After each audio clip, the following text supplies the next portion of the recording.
Welcome back to another episode of Conversations with Colie. Today I'm speaking with Angelina Morjica, right? Mojica. Mojica, sorry. You're fine. Angelina has had her fair share of challenges. She has experienced childhood trauma, teen depression, suicidal ideations, domestic violence, child loss, and much more. Through that, Angelina is now the director for a foster care agency in West Texas. Angelina hopes to inspire others through her story. Welcome, Angelina. Thank you. Thank you so much. You're so welcome. Sorry, I had to ask because I hate when I butcher somebody's last name because when I was a kid, my last name was Provenzano, and let me tell you, it was bad always. And so that is like one of my things. So I was like, oh no. So I always ask an icebreaker question. Sure. And this is the one I created for you. Define happiness. Oh, I think happiness is in the eye of the beholder, so to speak. It is whatever you create it to be. I don't see happiness as it's a feeling and it's definitely an emotion. And just kind of an educated answer there. It can come and it can go. I really try to embrace the idea of joy because I feel like joy is ever going. It's long lasting, whether you're in the midst of a storm or you're in your happiness, this place of just complete everything's going well and you don't have any circumstances that are popping up that are causing stress or anything like that. So that's kind of what I define as happiness. It's a feeling and an emotion that can come and go, but when it's encompassed by joy, you always have this sense of peace and tranquility throughout your life journey, whatever that may entail. I love it. I love it. So tell everybody about yourself. Sure. I am 48 years old. I'm a single mother. I have 3 adult children, 2 beautiful grandbabies, both under the age, well, one just turned 2 and one will be 1 this August. So I have my hands full just loving on those babies. But outside of that, I have a master's degree in human services, and I have really poured my heart into advocating locally here in Texas for our community. And I've done so many things with that for the past 10, 11 years. I've been in the social welfare field and worked in several different capacities, from working with the Department of Family and Protective Services, foster care, community, and then back into foster care. So it's been so many things. But in that too, I've also ran in local campaigns for school board. I have done several things. I've started my own nonprofit called Empower Her Steps. And that is really just kind of empowering yourself to stand on your story, regardless of where you come from, and know that you can create a life that you so desire and wish to. And so I try to help women through coaching and mentoring. I also do speaking events and workshops. I lead workshops as well. I'm very passionate about women in leadership. And on the fun facts, on the fun side, I like to do local community theater too. So I do a little bit of that as well. Nice. So how much of your work was inspired by the way you grew up? I want to say 100% of it. It really was. And I started child welfare rather late. I started in my 30s. And so I call myself a late bloomer. But what happened was I was going through a healing journey at that moment. And that's when the light just clicked on. And I was like, you know what? I need to take what I know through my life experiences and apply it in my professional career, and helping others understand that you don't have to continue to make choices that put your life or your children or your relationships in jeopardy. You can take back control and you can regain stability if you just understand and take the responsibility of where you're at now in order to change what you want in the future. Yeah, that's so true. How did you come to that awareness? Because when we are children of trauma, and then you have that compiled with all the other things that I listed, sometimes it can feel like the world is kicking you down and down and down when you're trying to get up, right? And so sometimes it's easy to just say, you know what, I give up. So, what drove you toward that goal? Well, Nicole, it was my rock bottom, to be perfectly honest, hitting a rock bottom. And, it's unfortunate that it takes a rock bottom for so many of us to say, you know what, something needs to change in my life. Mm-hmm. And so understanding my own rock bottom and understanding where I was at that time, and I'll explain it here in a bit. That is what has really prompted me to sit there and go, okay, I need to help educate and help people come to their own self-awareness before that rock bottom hits, because that can be really tough. Mm-hmm. So here's where I was at. I was about 32 years old. I was leaving a domestically violent relationship. In the midst of this was my second marriage, my second divorce. My babies were still very young. And I'm in this trailer home, which was a 2-bedroom trailer home. And it was out in the country, and I had mice eating away outside to come in. And so I was, I couldn't even store food in the cupboard. I had to put it in the refrigerator just to keep it fresh and stuff. And I'm working 2 jobs. So I have a full-time job. I'm making maybe $14 at an hour, raising 3 kids. Don't qualify for any social services or any kind of help because I make too much money, Yeah. So it's not enough money to pay your bills and feed your family. No, it's not. And so I'm sitting there kind of in this just funk, and I'm just kind of looking at my surroundings, and I'm like, I just can't anymore. My ex kept trying to coerce me back into the relationship, making promises that things are going to be different. And, the cycle of domestic violence. I mean, that I very much was a statistic at that point. Yeah. And so I'm just here, and I'm like, I just broke down, crying that ugly cry where your eyes are just sobbing with they're just wet from tears, and they're sobbing, and you're gasping for air, and your nose is running. And I'm just like, I can't anymore. And I did what I only knew what to do. And that was just to break down in prayer and really just kind of cry out and asking God, why? Yeah. Why is all this happening to me? I'm a good person. I don't understand. Help me. I can't do this on my own. And it wasn't until later that week during a Sunday service where I received the message of Jeremiah 29:11. And in that message, I was listening to the preacher talk, and he said, we have to take accountability for the choices we make. It's not that your life was destined to be hard. It's not that your life, that's not what God wants for you. He doesn't want it to be hard for you. He doesn't want it to be this difficult road. That's not. Now there's choices you make that make it that, but what he wants is you to take the responsibility and understand and learn from the adversity, learn from the circumstances that you're in. And then what you do with that knowledge is what matters. And if you can be a light in someone else's darkness, then you are doing exactly what you are meant to do here on earth. And so that was it. I said, you know what? Enough's enough. I'm not going to cry about my situation, because I very much made choices, and I put myself here. I'm going to get up. I'm going to get up on my feet. And like I said, I was 32 at this time. I'm going to put myself back in school. And luckily for technology, because that's around the time that online schooling was happening, and I got back in. I got a bachelor's in psychology. I continued with my master's degree, and I just started working on myself, and I started building for myself. And I looked at my babies, and I said, what do I want them to turn out to be? How do we break cycles? We have to change ourselves. Yes. Oh my God, that's so courageous. Thank you. I love that. And so tell us a little bit about that journey of making those changes, because let's be real. Yes, you can make that decision. Is it always easy? No, it isn't. It isn't easy, because you're still having to go back and reframe a lot of your past experiences and reprogram your mindset.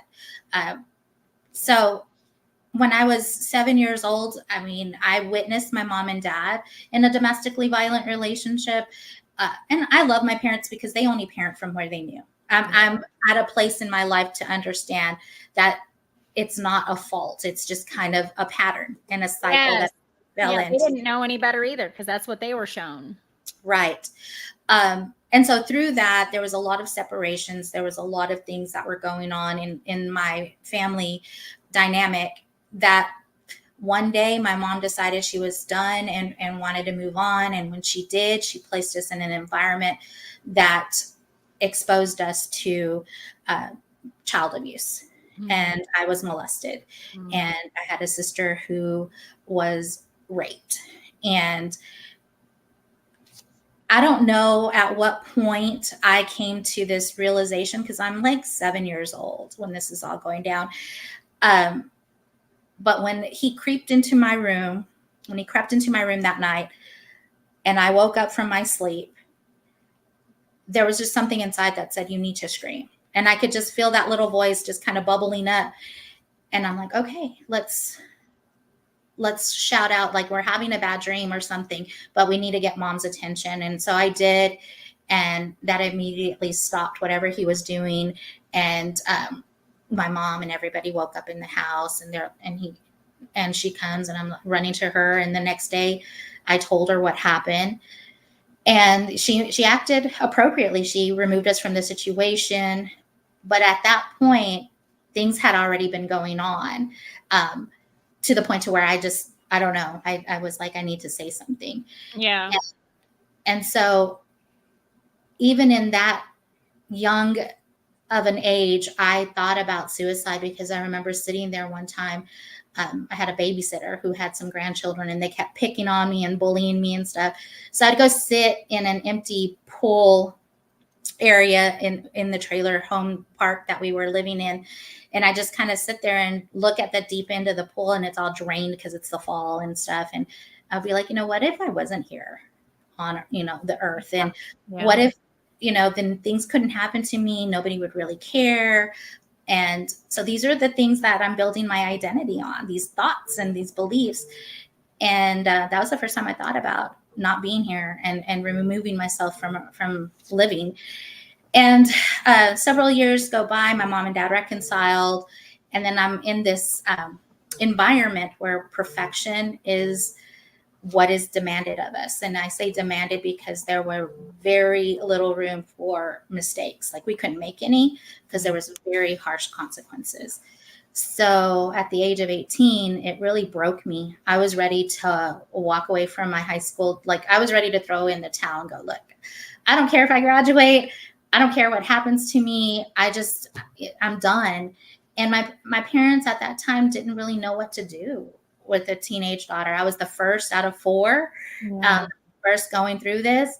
And they kind of were just sitting there, and nobody ever intervened for us at all, because we wouldn't share that stuff with anybody. What happens at home stays at home was the mentality that we grew up under.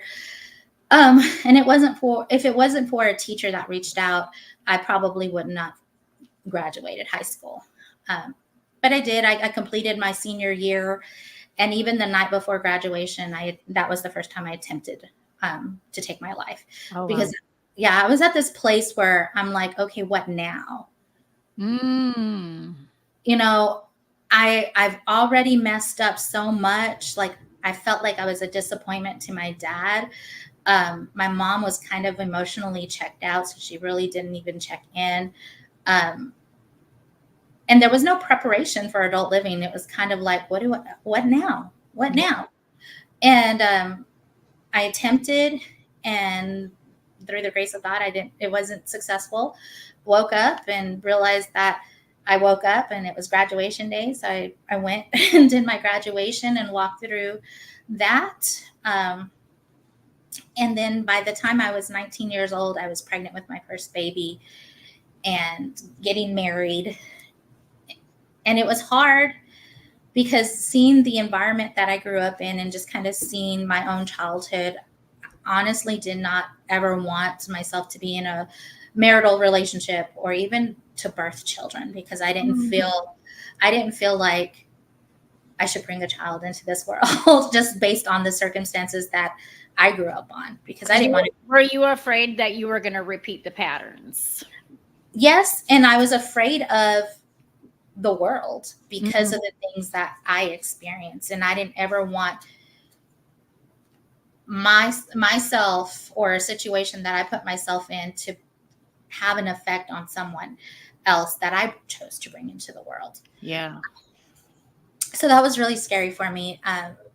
But I also grew up in a very strict Catholic environment. So, Yeah. the only choice was to have the baby. And so I did. But I was also very fearful of telling my father, because I grew up under an impression that if I ever were to be a teen mom, he would kick me out of the house and just kind of leave me to myself. And so I was preparing to tell him under these ideas of this is what's going to happen. And so when I told him I was pregnant, I was getting married, and I was moving out all the same day. And he looked at me and said, "You don't have to do this." And that just threw me for a loop there, because I was like, what? Mm-hmm. All these years. And he meant it. Like I can still see it very vividly in my mind today. I mean, he was tearful. He's like, Yeah. you don't have to do this. Yeah. So he was trying to stop you from entering into that situation. Yeah, he was. And mind you, of course, he didn't like the choice that I was making as far as the relationship partner that I was making. Yeah. And I was just so tired of being controlled and so tired of being under his thumb and the rules and stuff, that I just dug my heels in, and I said, no, I'm going to do this. And so I did, and I got the cold shoulder for about 9 months until my son was born. And then that relationship probably lasted maybe a good 4 years. There was some infidelity on his side, or just lies and things that just didn't make sense. And my baby was about 3 years old, and my dad was diagnosed with leukemia all at that time. And so I decided to come back home, go through my first divorce. And then I lost my dad in August of 1999. And so all of this is happening. And I'm like, okay, well, what am I going to do? What am I going to do now? This is a lot. This is a lot to bear emotionally. And I've got this toddler I've got to raise. I don't have time to cry. I don't have time to feel. So I'm just going to shut it all down. Mm-hmm. Mm-hmm. And so I did. I shut it down emotionally. And I kind of leaned on alcohol. Not that I ever had alcohol abuse behaviors, but I did lean on it whenever I started to feel anything. That was my coping mechanism. And then I entered into this second relationship that, at first, I mean, very charismatic person, very endearing person. And I thought, oh, okay, this is going to be okay. And then once we decide to start a relationship and we're living together, that's when the flip switched. And I start getting abused. And I'm like, I don't know what happened. Yeah. And it's a very violent. I'm choked. I'm pulled by my hair. I'm slapped around. Knives pulled out on me. A lot of things. And I ended up getting pregnant during that time too, and I miscarried because of all the things that were going on. Yeah. And that was an ongoing for about 7 years. It was back and forth. And I did end up having 2 more children in that relationship, my daughter and my youngest son, until I finally just broke free. And then when I broke free, that's when I hit that rock bottom. Yeah. Yeah. Well, at least you got to hit a rock bottom, because sometimes people's rock bottoms is the one you can't come back from. So take us to when you hit rock bottom and you make the decision, like, I've got to do something different. What was going through your mind? It was looking at my babies and saying, I have to do better for them. That was what's going through my mind, is knowing that I had 3 young little people that were looking up at me to be their protector, to be their provider, to be there for them. Yeah. And I didn't want to look in the mirror anymore and see my mother's reflection. I didn't want to look in the mirror and see someone that I no longer identified with.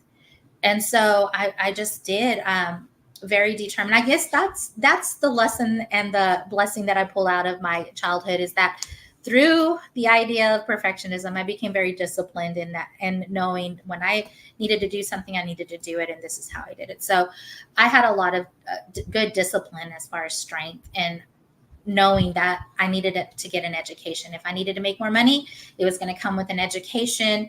Uh, and so I did.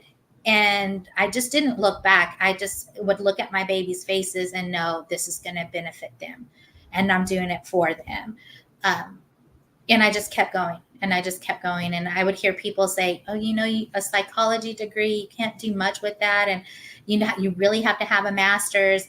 And so I just did it. I just went through it, and I said, okay. And so now I need to start building a career. So by the time I'm done with all the schooling and stuff like that, I would start working for Child Protective Services and start building my career.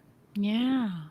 And working with Child Protective Services gives you the bird's eye view of what happens if you don't finally put a stop to things. Yeah, absolutely. And that was always my fear, because that was something that was always threatened over me from that second relationship, is, well, if you're going to do this, then I'm just going to do that. And so I was always walking on fear of losing my children. I never wanted to lose my children. I wanted to be a good mother to them. I wanted to be able to provide for them the best that I could. And not ever have to worry about that becoming a situation for me. Yeah. So can you share with us, if you're able to, how your past experiences helped you in your career? Absolutely. So I have this. So I'm working for Child Protective Services, and there's this little boy. I think he was like the third removal I was doing. Once I was out on the field and on my own, and he was 10 years old and had some really tough behaviors. And the family that was trying to help him and his mother, they just couldn't do it anymore. They were just too scared of the behaviors. And so I step in. I'm like, okay, it's a Saturday. I have to go and move him to a place, uh, so that he's taken care of, because they're not wanting him in their home anymore. So I go and I get all the paperwork done. He makes, his final call to his mother. He's crying. He's in tears. And as we get ready to go and go to the emergency shelter, he wraps his little arms around my waist. Mm. And he's like, please don't take me. I'm so sorry. I won't do it again.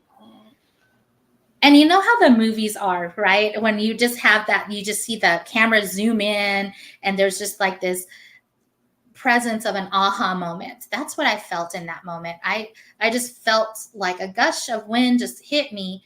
And I looked down at this little 10-year-old boy pleading with me, and said, oh my God, I can be this kid's mother. This literally could be my child right here. And that's where it hit me, is in my life experiences, had I made other choices, this very much could be my situation. What are we doing to help parents maintain their children? I mean, he's 10 years old. He had several other younger siblings. They were all adopted out. And this was the only one that the mother kept parental rights intact. Why is this still happening to this poor child? And so that's what kind of spun me into a direction of working more in foster care. Mm. Really giving a good picture to foster parents what they're stepping into when we're looking at little children that are coming into the system, and what that really entails, because it's a lot of trauma. It's not this, I'm going to love the child and I'm going to love the pain away. I mean, that's a beautiful idea. And Yes. yes, you want love to be there. But the reality is, this is going to be a tough road. This child has had so much in such a little time that they're going to need more than just love to change all of that for them, to show them that they are worth the time and the energy it takes to go through that journey with them. And that was kind of my mission in really showing and showing intervention and being positive in foster care. And then an opportunity came later down the road to work with biological parents and kinship families. And my heart just leapt because I was able to practice parenting skills with them, coach them a little more, build goals and identities. And a lot of it was working with single mothers, and a lot of it was working with their identity, their own belief system, and showing them it could be different for them. And sharing a little bit of my story within a professional boundary and being able to say, look, I could easily be sitting on the other side of this table. Which means so much to somebody when they're in that other situation, when they're in the situation that they keep seeing themselves in, probably that they've taken from childhood. Because I know that was for me. You know, I was just repeating patterns and trying to get away from it. And as many times as I thought I was making good choices, it was always the same thing. And so to have somebody say, I've been here, but look where I've come to, is very inspiring. So how many parents, when you were helping them, really truly did not get the skills to do the positive parenting? I would say in the amount of time that I did that, and just the amount of people that really wanted to, I can count that more than I can count who didn't. Yeah. Because you know, working in the community, sometimes we set up a system of handouts, and some families come in and they understand, like, okay, I need to sign up for a class, but then you'll pay my rent, and so they'll just do that to get the benefit, right? So I would say I probably had about a good 5-6 women that actually stuck with the program and really wanted to work on themselves. It's easier to count that than the other, because they would come and go so frequently. Yeah. And so, and in that, I've seen a lot. I still maintain some relationships with some of those women, and I've seen them flourish and grow. So much so that when I have my annual conference with Empower Her Steps, I've had a couple come back and be presenters. And present their story, and it's so uplifting to see the growth and hear how just the encounter that we had was able to give them some more motivation, some more inspiration to continue on their journey. Yeah. So in your own mind, seeing where you come from and being in those rooms with these women, do you kind of see now why you were going through some of the things you went through as a child when you were asking all those whys? Absolutely. Absolutely, I do. And sometimes when I go through moments in my life now, I kind of joke aside, I'll look up and I'll say, you know what? I don't have to relate to everybody. Like it's okay to hold back a little. Gosh, you know? Yes, absolutely. Yeah. Absolutely. But apparently he thinks you do. Like, I've got plenty of experience that, you know, that's fine.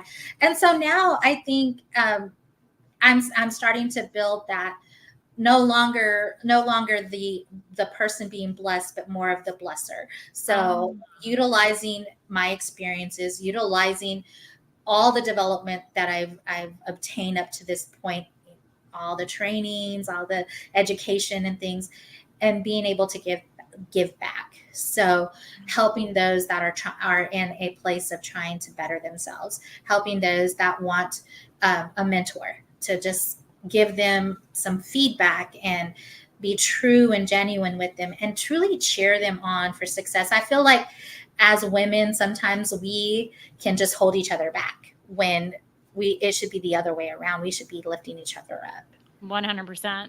100%. I want to see more of the light the flame instead of extinguish the flame. Mm-hmm. And your cat is welcome to join my She likes to be in the camera for real. Yes. That's totally fine. So talk about things that you're doing now to branch out that reach. Yeah, absolutely. So just kind of in my bio, I've done a little bit of everything. So I ran in a political campaign. I was asked to run just to kind of help bring some awareness to what was going on in our school system. I'm not a politician. I don't plan on going back into that light, but I definitely learned that I can still advocate. I do want to help families navigate that system, because it can be challenging knowing how to talk to teachers, knowing how to talk to principals and things like that. So that's definitely something I continue to work on. But I think the biggest thing and the biggest channel that I focus on my energy on is my Empower Her Steps uh, nonprofit, and just letting women know that I'm here to offer services. And through that, because it is a nonprofit, I don't charge. And I do workshops on self-care. I do workshops on leadership. I do speeches, motivational speeches, and just different things just to help however I can. And I do that in several different capacities, whether it's giving a presentation at a church or giving a presentation in a conference. Or I just here lately did a workshop with some young ladies that were in a treatment center. And we talked about leadership, and we talked about mindset and what are those challenges. And you can see them thinking, you can see them working. And I think that I get people to reflect so deeply that sometimes it does pull at those scars. And so utilizing some of the education, because I am going back to get my license to counsel as well, but utilizing some of that education too, to sit there and say, okay, let's process through what you're feeling now, because now we're not in a coaching moment. We're in a moment of where we have to go back and address some hurt or address some sadness. And so I'm able to do that too. I don't want money or, the lack of resources to be a barrier for someone to be able to change their life. I love it, because that's generally exactly what holds us back, is the lack of money. And I think that keeps us in some situations too, is the lack of, how can I provide for myself? How can I provide for my kids? And identifying those things that hurt us, and how can we healthily work through it so that we can make bigger, more forward steps, so that their life can end up like your life did, a happy ending. Or, well, happy middle, not an ending. Girl, I want to be 100 years old. I still have 50 more years to go. Yes, same. Yes. We drink hose water, girl. We're going to survive. Yes. I'm in it for the long haul. Yes.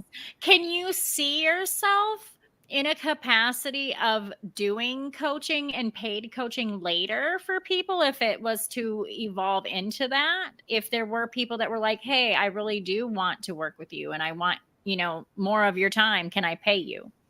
Yeah, absolutely. And I actually have started that side of business too, because I need something to fund a nonprofit. Like, it's not going to fund itself for sure.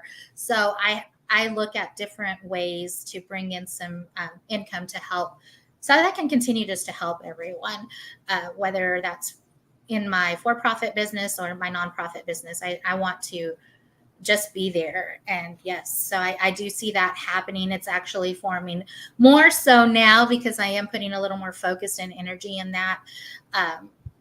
But yeah, I mean, I'm just a helper at heart, and I want to continue. I love to see people transform their lives for the better and unleash their full potential.